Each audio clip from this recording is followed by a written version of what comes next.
Okay అనుకుంటే Teflon చేపిస్తాను, లేదు అంటే ఉట్టి వాషింగ్ చేసి పాలిష్ అయితే పెట్టి. ఇవి మాత్రం కొన్ని షోరూంలోనే వేయించాను. షోరూంలో ఏమి వేయించాను, బయట వేయించాను అనేది వెహికల్ మొత్తం. Hello Cardy, hello Cardy, red colour light, green. ఇద్దరు ప్రాణాలు అయితే కోల్పోయారు. బండి రివర్స్ వస్తుంది అంటున్నారు. రివర్స్ వచ్చేటప్పుడు వీళ్ళు ఇటు ఎదుర్కొన్నారా, ఇటు ఉన్నారా? Hello guys, welcome back to my YouTube channel.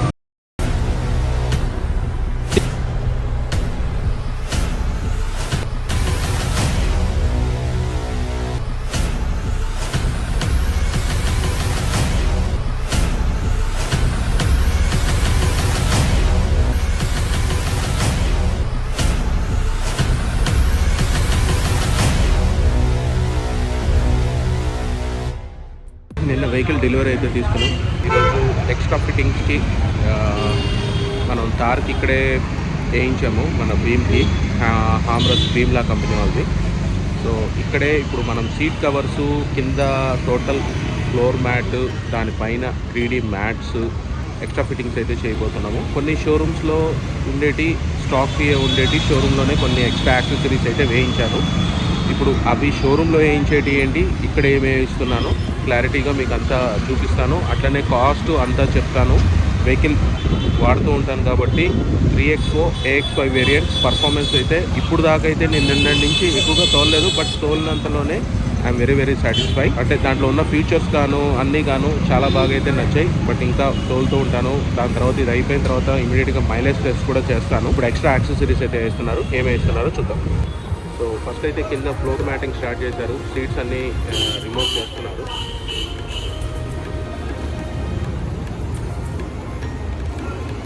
Seats అన్నీ డిస్మాండ్లింగ్ చేస్తున్నారు. షోరూంలోనే మనము ఈ క్రోము, ఇది టోటల్ 9 పీస్ ఆఫ్ క్రోమ్ వస్తుంది. ఈ సైడ్ది ఒకటి, ఫ్రంట్, ఇది మొత్తం అన్నీ ఒకసారి వెహికల్ అయిపోయిన తర్వాత చూపిస్తాను.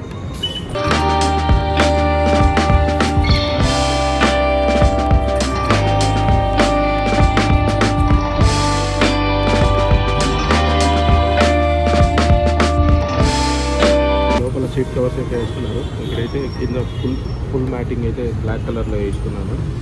సో ఎందుకంటే వర్షాకాలం కానీ క్లీన్ చేసుకోవడానికి చాలా సులువుగా ఉంటుంది. అండ్ సీట్ కవర్స్ ఇంతకుముందు చూసారు కదా, సో ఈ కాంబినేషన్లో వేస్తున్నాను. ఇదైతే వైట్ ఉంది, బట్ మనం దీంట్లో కొంచెం గ్రే టైప్ వేస్తున్నాం. మరి ప్యూర్ వైట్ అయితే కొంచెం మెయింటెనెన్స్ ఇస్తాం కదా. ఇది కొంచెం మిల్కీ వైట్, అదే కొంచెం గ్రే అంటే చూస్తే దూరం నుంచి చూస్తే వైట్ లాగా అనిపిస్తుంది. సో ఆ టైప్ ఆఫ్ సీట్ కవర్స్ వేస్తున్నాను. స్టీరింగ్ కవర్ కూడా ఆల్మోస్ట్ ఇట్లనే డబల్ మ్యాచింగ్ లాగా చేద్దాం అనుకుంటున్నాను, లేదంటే అలానే ఉంచుదామని ఇంకా డిసైడ్ అవ్వలేదు. అంబిషన్ లేని ఒకటి ఫిలిం ఒకటి చేయాలి, దాన్ని రేట్ ఒకటి ఫైనలైజ్ అవ్వాలి. దాని గురించి వెయిటింగ్. సేమ్ ఇంటీరియర్ తగ్గట్టు సేమ్ అట్లనే వైట్ అండ్ బ్లాక్ ఫినిషింగ్తో సీట్ కవర్స్ అయితే వేసాను. ఫ్రంట్ సీట్ వేసారు, చూద్దాం ఎలా వచ్చిందో. చూసారు కదా, same interior type of finishing చేసి కొంచెం మెయింటెనెన్స్ కష్టం, బట్ చూడడానికి లుక్ బాగుంటుంది కదా అని వేసాను. అందుకే ఏం వేయించాలన్నా ఫస్ట్ చెప్పేసి ఇక్కడి నుంచి వెళ్ళిపోవాలి. ఇక్కడే ఉంటే ఒక్కొక్కటి చూసేది గుర్తు మనసు కొంచెం వేరే వేయించాలని కూడా అనిపిస్తుంది. సో ఆ చేంజ్లోనే ఫిలిం వేయించేస్తున్నాను. 50% ఫిలిం, అంటే గవర్నమెంట్కి ఎంతవరకు ఉంటుందో అంతవరకు. ఫ్రంట్ గ్లాస్ కూడా మనకి లైటింగ్ పడినప్పుడు విజువాలిటీ లైట్ సడన్గా కంట్లోకి పడకుండా ఒక ఫిలిం టైప్ వస్తుంది, అది కూడా వేయిస్తున్నాను. అట్లనే డోర్స్కి అంబిషన్ లైట్ అయితే వేయిస్తున్నాను విత్ వాయిస్ కమాండింగ్తో. అన్నీ కంప్లీట్ అయిన తర్వాత మొత్తం వెహికల్ చూపించేటప్పుడు దానికి ఎంతెంత రేట్స్ పడ్డాయో చూపిస్తాను. సో 4 డోర్స్కి, ఫ్రంట్ డాష్ బోర్డ్కి మొత్తం అంబిషన్ లైట్ వస్తుంది. సీట్ కవర్స్ అయితే కంప్లీట్ అయిపోయింది. చాలా మంచి లుక్ అయితే వచ్చింది. సేమ్ ఇదే మోడల్ టాప్ హ్యాండ్లో వచ్చినట్టు.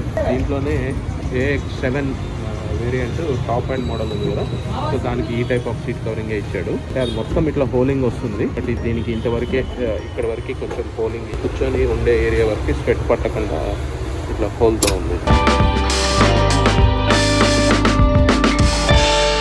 సో బ్యాక్ సైడ్ అయితే ఇట్లా జిప్ టైప్ ఇచ్చారు, ఒక చిన్న 2 పాకెట్స్ పెట్టారు. సీట్ కవర్స్ ఎలా ఉన్నాయో మిగతాటి ఇంకేదైనా చేపిస్తే బాగుండు అని మీకు తెలిసిన సజెషన్ ఉన్నా చెప్పండి. సీట్ కవర్స్ ఎలా వచ్చాయి, వెహికల్ ఎలా ఉందో కామెంట్ అయితే చేయండి. డోర్స్ అయితే అన్ని తీసుకున్నారు. ఇవి పీకేటప్పుడు కొంచెం బాధ. ఇవి మాత్రం కొన్ని షోరూంలోనే వేయించాను. షోరూంలో ఏమి వేయించాను, బయట వేయించాను అనేది వెహికల్ మొత్తం అరౌండింగ్ చూపించినప్పుడు క్లారిటీగా చెప్తాను. ఆల్మోస్ట్ లేట్ అవుతుంది. చోటా భీమ్ అయితే ఇంకైతే జరుగుతూనే ఉంది. కోటి యాడ్ అయిన అవడం వల్ల లేట్ అయిపోయింది. నైట్ వ్యూ ఇప్పుడు ఎట్లుందో చూపిస్తాను, దాని తర్వాత ఒకసారి ఎక్స్ప్లెయిన్ చేస్తాను. నైట్ అయితే లోపల ఇంటీరియర్ ఇలా ఉంటుంది. సీట్ కవర్స్ అన్ని ఫిట్ చేసేసారు. కింద మ్యాట్స్ కూడా వేసారు. పేపర్ వేసి ఇచ్చాను పడకుండా ఉండడానికి. మార్నింగ్ అయితే క్లారిటీగా చూపిస్తా. ఒకసారి సీట్ కవర్స్ ఎలా వచ్చాయో కామెంట్ అయితే చేయండి. నాకైతే చాలా బాగా నచ్చింది. ఎలా ఉందో చూడండి. అట్లే front dash board the ambition lights ఎలా వచ్చాయో అది కూడా చూపిస్తాను. ఇదైతే మాత్రం షోరూమ్ లో వేయించింది. చెప్పాను కదా, నాకు తెలిసి నైట్ అయిపోయింది. ఇప్పుడైతే వెహికల్ రివ్యూ చేయలేను. రేపు పొద్దున్నే వాషింగ్ చేయించి అన్ని చెప్తాను. ఒకసారి అంబిషన్ లైట్ చూపిస్తాను చూడండి.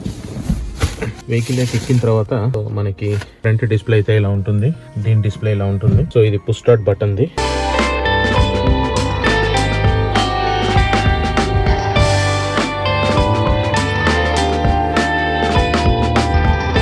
ఫ్రంట్ డాష్ బోర్డ్ కెమెరా కూడా పెట్టించాను. సో అంబిషన్ లైట్స్ ఇలా వస్తుంది. ఇక్కడ ఒక లైట్, ఇది ఒక లైట్ అలా చేంజ్ అవుతుంది. ఇక్కడ కూడా ఒక లైట్ వస్తుంది. సేమ్ అలానే అక్కడ డోర్ దగ్గర ఒక లైట్, ఇదంతా ఒక లైట్, ఇది ఒక లైట్, కింద ఈ లైట్. ఆప్షన్ ఉంటుంది ఇక్కడ మనకి చేంజ్ చేసుకోవడానికి.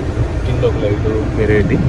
సో ఇట్లా లైట్. అట్లనే వాయిస్ కమాండ్ ఇస్తే కూడా లైట్ చేంజ్ అవుతుంది. Hello Cardy, hello Cardy, red colour light, green, blue, white. ఇట్లా వాయిస్ కమాండ్ ఇస్తే లైట్స్ అయితే చేంజ్ అవుతూ ఉంటుంది. హలో కార్డీ అంటే అది పలుకుతుంది. ఫ్రంట్ డాష్ బోర్డ్ కెమెరా కూడా వేయించాను, బికాస్ మనం ట్రావెల్ చేస్తుంటాం కాబట్టి. అట్లనే ఒకవేళ వాయిస్ కమాండ్ కాకుండా ఉన్నా అది సీయూ అని చెప్తుంది.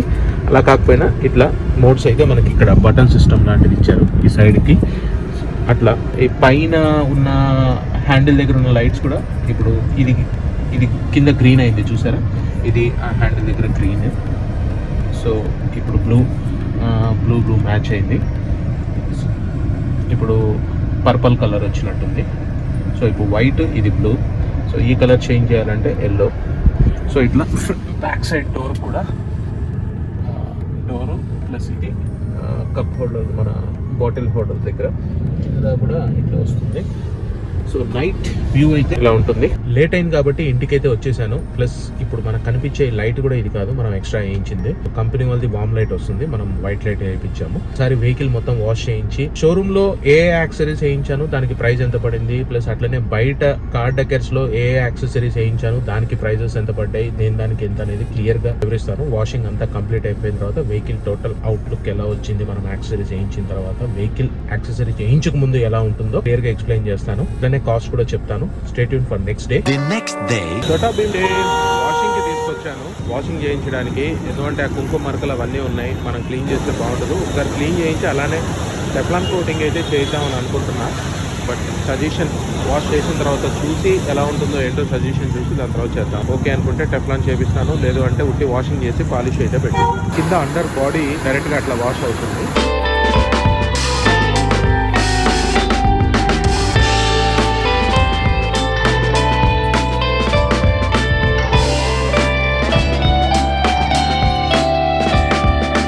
రిబ్బన్ అయితే తీసేస్తున్నాం, ఎందుకంటే ఆ రిబ్బన్ అలా ఉండడం వల్ల ఆ కలర్ బానెట్ కంటే అవకాశం ఉందంట. షోరూమ్ వల్లే చెప్పారు. సో ముందులాగా అక్షరాలు కుంకుమ అయితే రావట్లేదు, కెమికల్ కాబట్టి. ఆ కెమికల్ వల్ల కూడా ప్రాబ్లం అవుతుంది.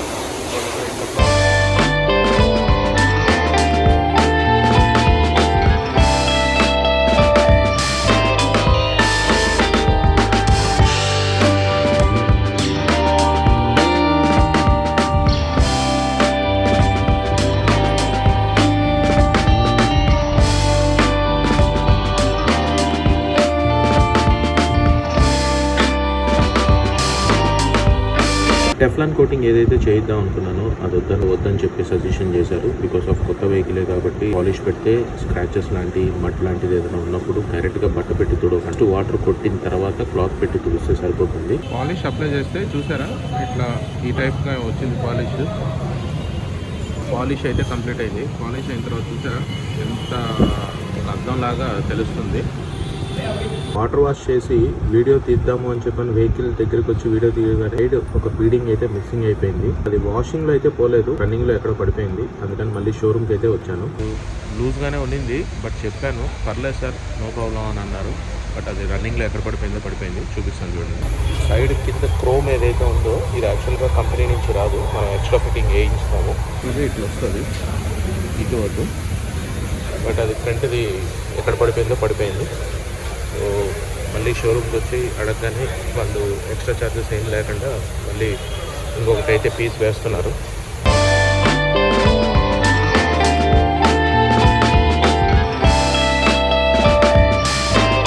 నిన్న నైట్ అయితే ఇక్కడ ఒక చాలా ఘోరం జరిగింది. ఏదైతే మట్టి పోస్తున్నారో ఆ మట్టి దగ్గర ఇద్దరు ప్రాణాలు అయితే కోల్పోయారు. ఈ రోడ్లో అసలు వెహికల్స్ అలోడే ఉండదు, ఓన్లీ ఇది వాకింగ్ ట్రాక్ మాత్రమే. అప్పుడప్పుడు ఏదైనా బర్త్డే సెలబ్రేషన్స్కి బైక్స్ ఉంటాయి, ప్లస్ నైట్ పూట స్ట్రీట్ ఫుడ్ కొంచెం ముందర అమ్ముతారు. ఈ రోడ్లో వెహికల్స్ రాకూడదు, కానీ ఒక ఆర్టీసీ బస్ ఏదో ప్రాబ్లం అయ్యి బ్రేక్ డౌన్ అయింది. ఆ వెహికల్ని టోయింగ్ చేసి తీసుకువెళ్ళడానికి నేను చూపించే వైపు నుంచి ఆర్టీసీ బస్సు రివర్స్లో వస్తుంది. ఇద్దరు మెకానిక్స్ వెనకున్నారు, తనకి డైరెక్షన్ ఇస్తున్నారు రమ్మంటూ. ఈ రోడ్లో నాకు తెలిసి 10 to 15 స్పీడ్ నుంచి అయితే వెళ్ళడానికి కూడా అవకాశం లేదు. బట్ అటువంటిది ఇద్దరు మనుషుల్ని ఎలా ఎక్కించాడో అర్థం కావట్లేదు. అసలు నడిచే మనుషులు మరి బస్సు వస్తుందని వాళ్ళెందుకు చూసుకోలేదు, డైరెక్షన్ చెప్పేవాళ్ళు వాళ్ళని ఆ మనుషుల్ని ఎందుకు పక్కకు జరపలేదు, డ్రైవరు ఇద్దరు మనుషులపైకి ఎక్కించేదాకా కూడా అతను ఎందుకు అంత నెగ్లిజెన్సీగా ఉన్నాడు, ఎలా జరిగిందో అసలు క్లిప్పింగ్ పెడతాను, మీరే చూడండి ఒకసారి. నేనైతే చెప్పలేకున్నాను.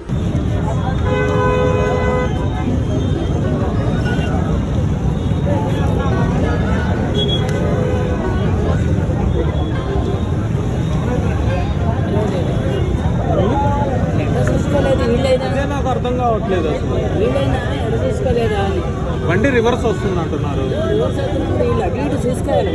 రివర్స్ వచ్చేటప్పుడు వీళ్ళు ఇటు ఎదురుకున్నారా ఇటున్నారా?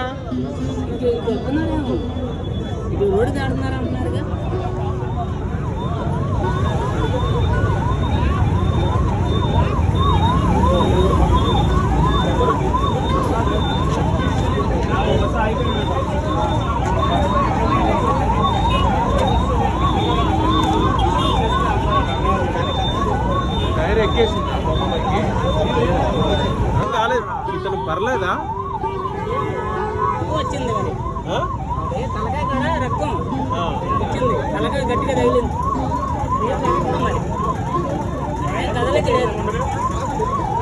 కదలిక లేదు ఆ మట్టికి అతను లేదులే.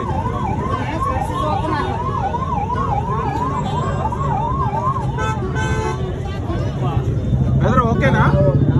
లేదంట అంత ఘోరంగా అయితే జరిగింది. అసలు అన్ఎక్స్పెక్టెడ్గా మేమైతే సాయంత్రం పూట టెంపుల్కి వెళ్తూ ఉన్నప్పుడు సడన్గా చూసాం. అసలు నిన్న నైట్ అంతా అయితే సరిగ్గా నిద్ర కూడా పట్టలేదు. ఒక అతనేమో ఆల్మోస్ట్ ఆల్ 50 అబోవ్ ఏజ్ ఉండొచ్చు, ఇంకొక అతనైతే అసలు ఆ మొహం కూడా గుర్తుపట్టలేకున్నాము, ఏజ్ ఎంత ఉందో కూడా తెలుసుకోలేకున్నాము. జరిగిన తర్వాత ఫ్రంట్లో పడిపోయిన అతనిది మాత్రం జోబిలో ఏదో బుక్ దొరికితే దాన్ని పెట్టి నెంబర్స్ ఏదో కాల్ చేస్తే వాళ్ళ ఇంట్లో వాళ్ళు ఎవరైతే ఇమీడియట్గా రెస్పాండ్ అయ్యారు. సెకండ్ అతని దగ్గరికి వెళ్ళడానికి కూడా ఎవరు ధైర్యం చేయలేకపోతున్నారు. అంత క్రిటికల్ సిచ్యువేషన్లో అతను ఉన్నాడు. అంత ఫేస్ అంతా ఏం లేదు, ఆల్మోస్ట్ ఆల్ ఒక పేపర్ లాగా ఉంది ఫేస్. కానీ ఈ రోడ్లో అలా జరగడం అనేది ఒక పెద్ద హైవేలో, ఎంతో పెద్ద హైవేలో జరగాల్సిన యాక్సిడెంట్ ఈ బీఆర్టీఎస్ రోడ్లో, అది వాకింగ్ ట్రాక్లో జరగడం అనేది.